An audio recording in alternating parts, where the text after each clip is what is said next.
Hello, hello, and welcome to another episode of Taco Bites, your daily bite of Degen. Episode 202.2, Part 2, Degen Road Trip. We are coming to you live from the road as we have our last little bit of this trip going for us. Um, and so we have the one and only Eskimo joining us today, so we'll wait for them to load back in.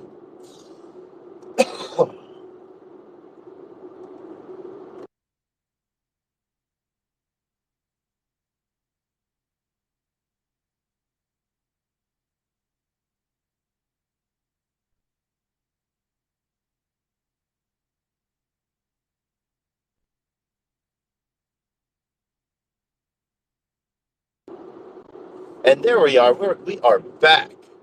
Uh, and we have Eskimo joining us. Eskimo, how has the road been so far? Well, as in episode 202.1, it's been full of fog, rain, and fire Yeah, today. just today. Yeah, But the highlight of the last 13 hours, actually, there are two. One, we stayed at Camelot in Amarillo, Texas, which I have to say was okay, which is what we were aiming for, is okay. I was not killed by the cleaner. Nope. It literally There was looked a like shower with water pressure. okay, Water seemed clean. okay, Bed seemed clean. all right, Relatively safe. all right. It was exactly what we needed. Yeah, Camelot. and it looks like a cat. It looked like a castle. Excalibur's dirty uncle. All right. That And laugh the probably did other not go part with that dirty uncle for part. me, what? That laugh probably did not go with the dirty uncle part. and, and then what happened? Oh, and then we went to Cracker Barrel, and that was unfortunately just okay. I was disappointed. I had really high hopes for your carby breakfast, but it didn't really work out quite. Chicken and French toast. It looked huge. Oh my God! Like, that was the pictures. I got rug pulled by Cracker Barrel. So, all right. As we were talking about earlier, we were talking about engagement farming, but like the funny side of things, and doing your own research to sort of learn a little bit more. But yeah, no, the funny story of a made up story of the British gentleman that lost his hard drive, threw it away, and has spent over $2 million so far trying to dig it out and city permits and excavator equipment and stuff like that. I truly hope that guy finds it. Uh, I don't know, because if he finds it, he's just going to sell it all. Maybe not. He might have taken time over the last however many years to educate himself. I mean, he doesn't have to sell it. He can borrow against it. He already has.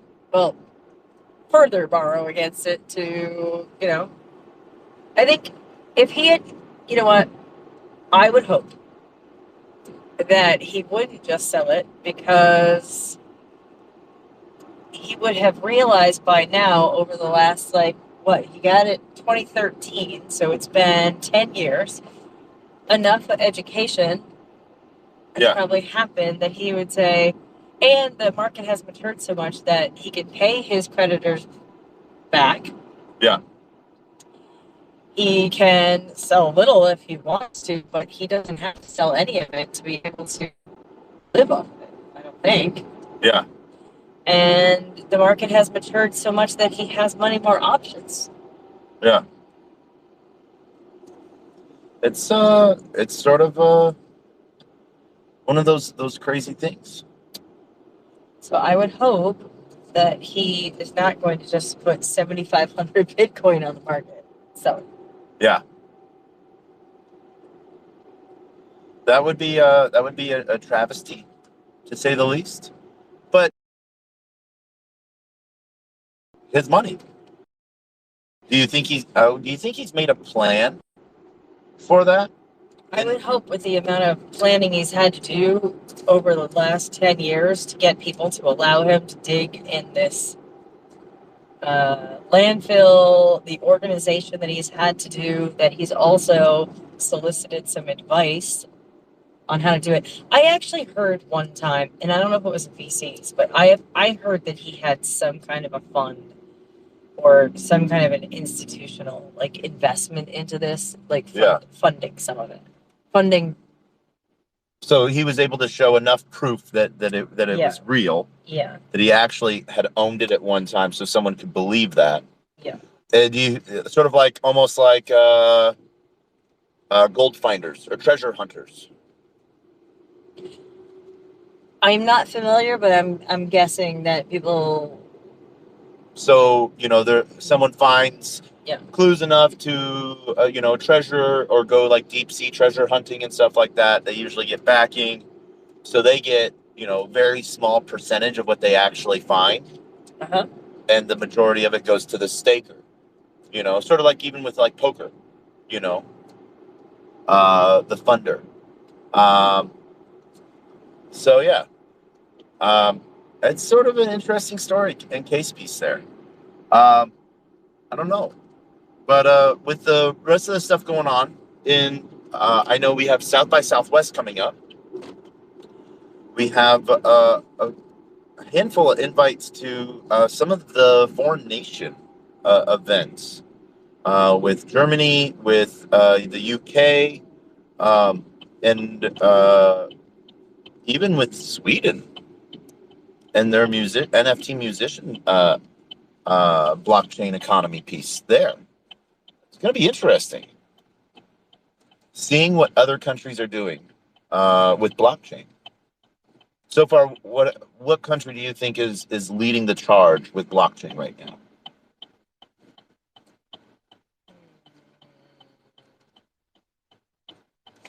Well, I think that like Dubai is a place where a lot of expats can go and set up shop. Yep.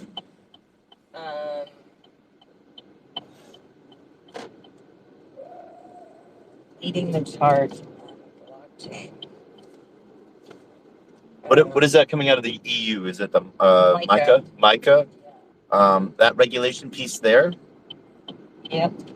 That finalizes what, in June? I think. Perhaps. Yeah. I don't know the answer to that. I have to do a little more research. You're going to always hear that from me. I know half the story. I need to do a little more research. Hey, isn't that the number one mantra of blockchain? Do your own research. Yep. Do a little more research. Do a little bit more. Yeah. DOLMR. Yeah. So, yeah. Maybe that becomes our new hashtag. Dahmer? Jeffrey Dahmer? Dahmer. Do a little more research. All right. I like that. I know it was sort of funny last night. Saw a building contractor place, and they sort of they had the mantra of builder. We needed to take a picture, but we forgot because it was 3 o'clock in the morning. Yes. But that was sort of hilarious to see.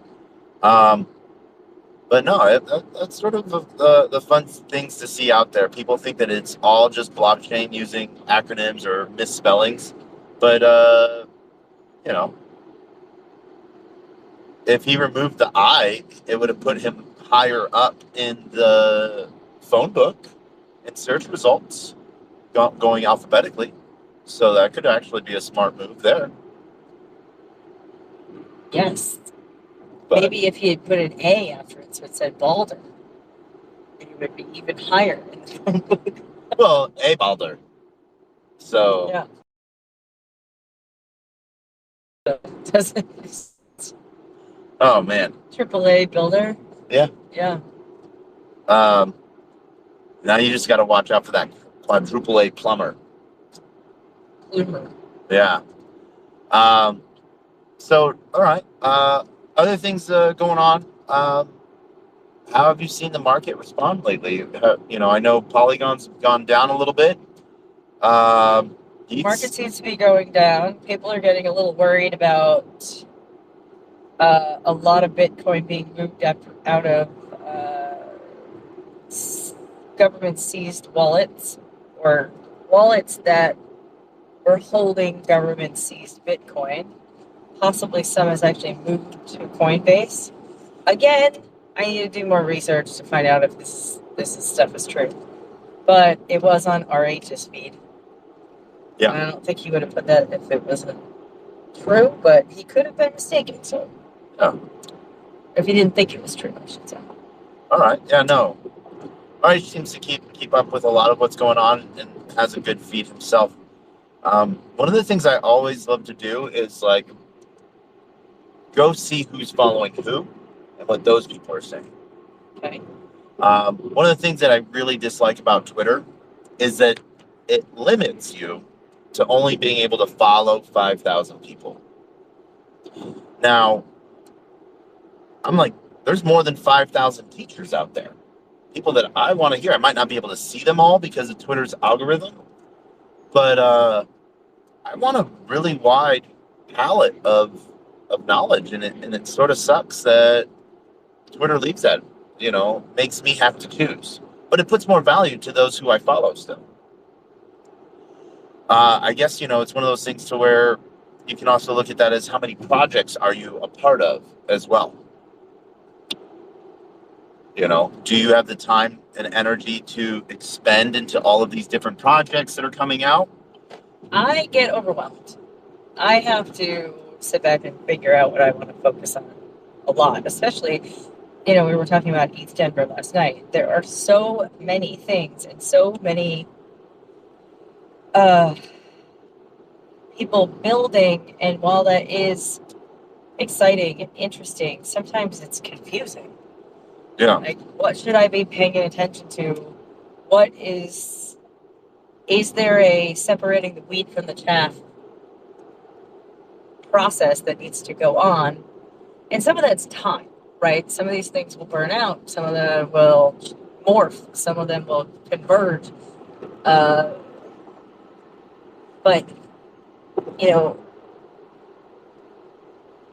I suppose there's people out there who know or feel like they know exactly what the ecosystem. I was talking to somebody that I randomly met there. His name is Lawrence. And he seemed like he had been around a while. That's why I asked you if you knew him. Okay. But, he wasn't negative, but he was saying that he didn't see any big new ideas. Yeah. There. I do think that people are building a lot of infrastructure aspects, but some of it is overlap. We're talking about like how many layer ones are we actually going to need, which ones are going to fall away, but they could be used for the myriad different applications that we maybe want to. But the thing is, some of them I just think might be blockchains in search of a purpose. Yeah. Whereas, like in medicine or in the medical world, will they build their own blockchain that fits particular need there, where there will be KYC, there will be certain controls or whatever? I don't know, Yeah. And and then there's all the other things that are being built, and some of it I don't even really actually understand. Yeah. But he was talking about it. He said, AI, that there's some things that he would make small plays on, but he wasn't seeing something he felt was groundbreaking. And maybe we've been saturated with groundbreakingness in the sense of, you have Bitcoin, you have layer ones and blockchains, and then you have DeFi, and then you have NFTs, financial NFTs, how to use, applying the NFT world to, I'm going to call it industrial applications.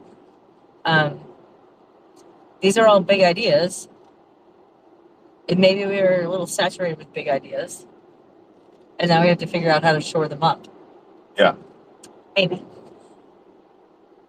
Do you think that there is a oversaturation piece then on like what I saw a lot was data feeds? Being able to pull, everyone's like, oh, we can do it faster. Well, how are you doing it faster than the other guy that says they're doing it faster? Are there corners being cut? You know? Yep. Is it then entirely on chain or is it off chain? Right. And that's, to be fair to Teller, I don't know the answer there. But Teller, like I said last night, is supposed to be a competitor to Chainlink, a decentralized Oracle. How exactly are they doing that? You know that I have a little bit of skepticism about decentralization when it comes to understanding that we're using server infrastructure that really rolls up to AWS. Yep. Right? So,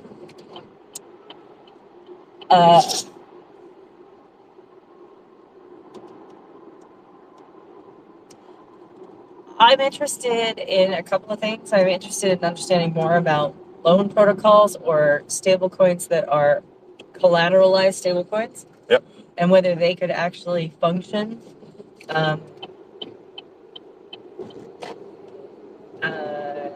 better than the current flock of stablecoins that we have. Certainly algorithmic stablecoins. Yep. Degen or Degen, I'm not sure how to say it, the Cardano-based stablecoin. Oh, okay. Yep. DJED, you know what I'm talking about? I know what you're talking about. Yeah. Yeah. I don't think it's launched yet. It's either close or it has launched. Okay. I think I had seen something that was waiting for like midnight to be online too with Cardano. Maybe. That's it. I'll have to look at that.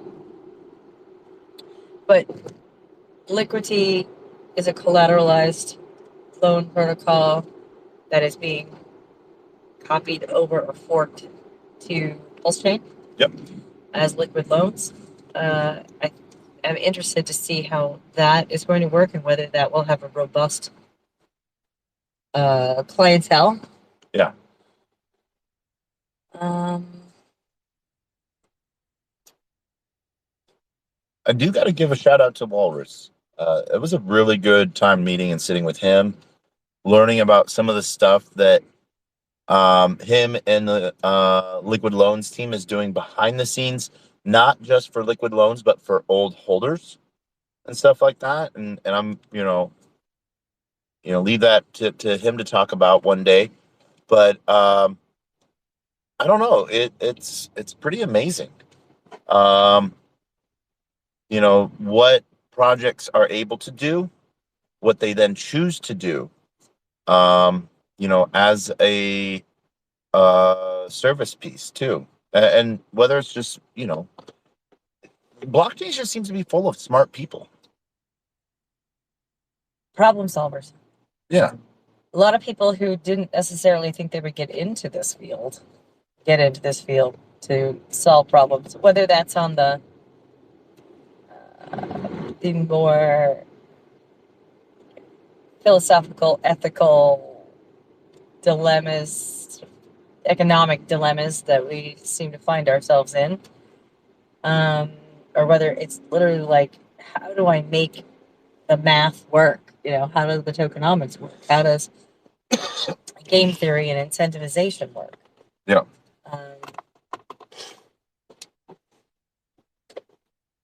I think while things are mainnet, there is money involved. It still is to me, a giant test net ecosystem, testing things out. What will work, what doesn't. And that's why you need all those builders. But I think that, it's very possible that some people will be disappointed that their thing isn't the next best thing. Yeah. Everyone thinks they have the next best thing. If they do truly, I'm not sure. But if anything, I think that the people that are doing somewhat similar things, they're serving their community, and there's enough room that really it comes down to how easy is it for what's the appeal to the user, usually around the UI. You know, um, does it meet security standards? Are my funds safe? But then it could literally come down to just the safety of that. Well, we talked last night, but that project that I don't even know the name of it, but the project that was basically saying we're really creating basically a very light wallet that can be not connected to the internet most of the time. I think it needs to be connected like once to download and like Yep. when you need to actually transmit, right? Yep. But that might be a perfect use case for millions of people. Yeah. That they need, that they can live with that level of wallet and payment and small payment transfer until things evolve in their area or jurisdiction. But like that might be very useful for them. Yeah. And I like that project, and I do think that people are starting to get their heads around like we created a lot of big ideas and they have applications far and wide. Yep. But we need to think about the very practical steps to get there. We kind of like went from like 1 to 20, and there's some steps in between that need to be filled in. Yeah. And maybe we needed to see the big picture of what it can be. But like, okay, we need good UIs. We actually need, not everybody needs to transfer in custody millions of dollars. They need to be able to transfer and hold on to 50. Yeah. And that people are kind of excited about that. More practical applications. I think that's positive to me. Okay. Right? Yeah. So instead of worrying what a few people are going to do with billions of dollars, what millions of people are going to do with $1 to $1,000. Yeah. It's, and that's how, a lot, like we look at this from a third world country perspective sometimes. And, unfortunately, enough people in the non-third world countries look at wallet transactions and, airdrops from their financial perspective to where they're like, oh, $2 of a token is nothing.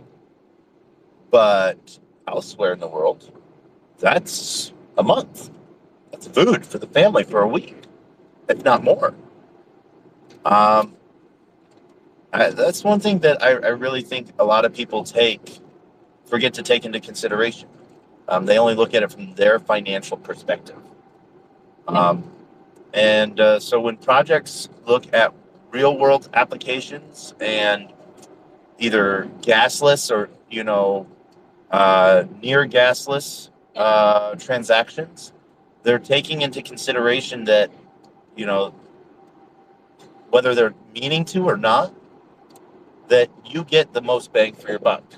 And it's not completely new. I mean, I remember like Telcoin, which is a telecommunications network that actually had set up an operation or banking license in, I think, Wyoming.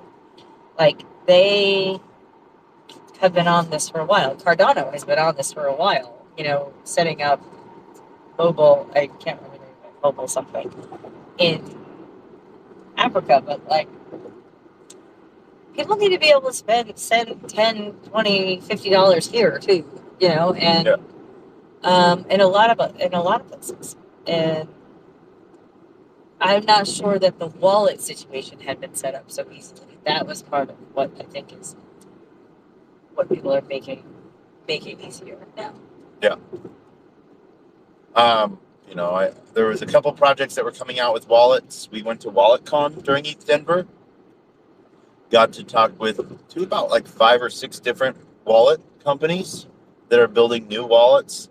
And one guy actually said, like, it's nothing innovative. We just wanted it to be clean and easy. Well, that's what I'm talking about. Is like people. There's so much innovation that has happened that people have sort of have to stop and be like, wait, everyone didn't come with us all the way down over here. We have to step back over here and bring people incrementally to the big ideas. Yeah. And instead of being like, wow, we're all the way over here and we have no way to get you all the way over here with us. Yeah. All right. Yeah, no, it's an interesting piece on that, and there is no one word answer. There's no solution to that other than, from my perspective, builders keep building, keep doing what you're doing. It's really the only thing I can say on that. You? No, I definitely think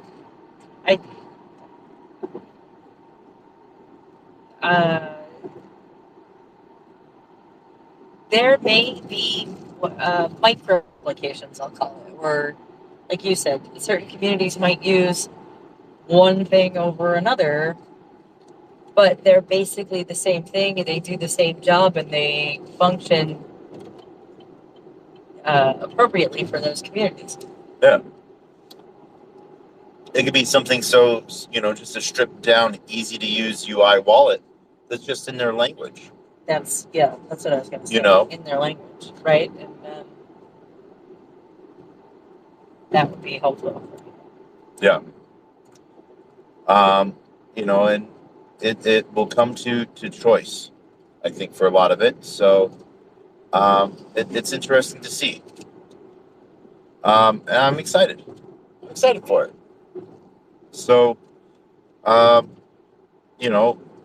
any other big things that you're looking forward to this week? Blockchain wise?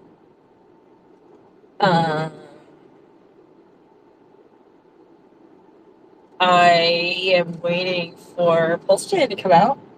Okay. But patiently. I don't think that's going to happen this week, but I could be wrong. We could be wrong, but it's going to. I mean, I don't have a date in mind. I'm just watching the updates and curious to see how it's all going to come together.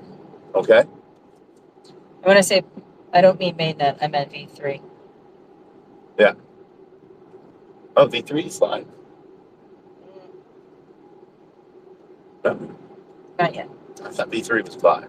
V2B is live, but that's been live for like a year. Oh. V3, we're waiting for V3. Okay. All right. Then mainnet. All right.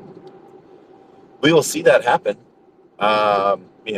Me personally, I've gone and I always forget to do it. So if you remember to do it, once a day or once every 24 hours, you can go claim TPLS testnet PulseChain. You can then bridge it into PLSX or XPLS, and you can actually stake it with one of the protocols and stuff like that you see that you might have some interest in, and sort of help with any pools there. And just work on your user experience and stuff like that, and see what issues you might have from a user perspective. Got to talk with some of the Zen mods and stuff like that. They're working on a new play to earn game within the Zen ecosystem. That sounds pretty interesting. Yes. Shout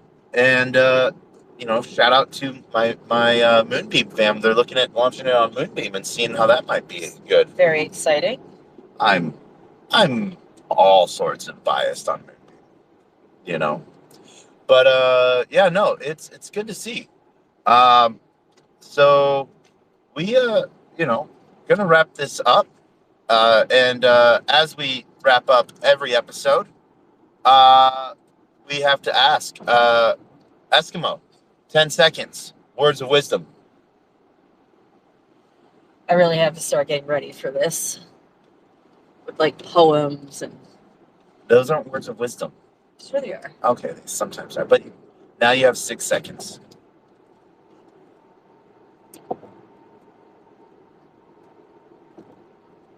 Knock knock. That's not words of wisdom. Yes, it is. The phone says knock knock. Why? That's why I say no. Okay. Eskimo was put on the spot. You know, I'm going to say, as always, a closed mouth cannot be fed, and you cannot feed a closed mouth.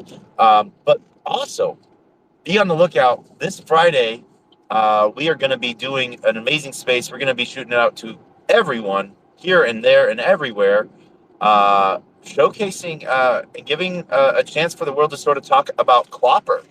So, Clopper NFT. We will hope to see you come for that, and that's going to be fun. Who knows what's going to happen as we tell that story? But as always, have a good night. We will see you on the flip side. Knock knock. Knock knock. Who's there?